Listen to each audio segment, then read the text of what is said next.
أما رجب فإنه لم يرد في تخصيصه بصيام ولا قيام، لم يرد حديث صحيح عن النبي صلى الله عليه وسلم.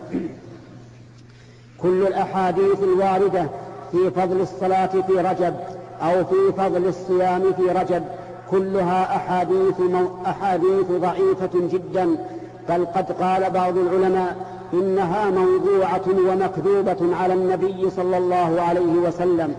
فلا يحل لأحد أن يعتمد على هذه الأحاديث الضعيفة، بل التي قيل إنها موضوعة لا يحل لأحد أن يعتمد عليها فيخص رجب بصيام أو صلاة، لا، لأن ذلك بدعة.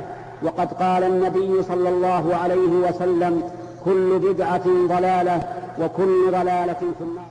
وأمثل ما قيل فيه من الأحاديث الضعيفة ما يروى عن النبي صلى الله عليه وسلم أنه كان يقول: إذا دخل شهر رجب اللهم بارك لنا في رجب وشعبان وبلغنا رمضان.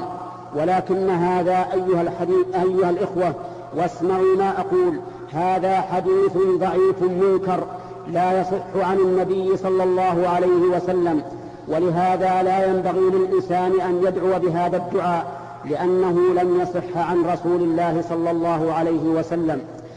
وإنما قلته لكم لأنه يوجد في بعض أحاديث الوعظ يوجد هذا الحديث فيها، ولكنه حديث لا يصح عن النبي صلى الله عليه وسلم.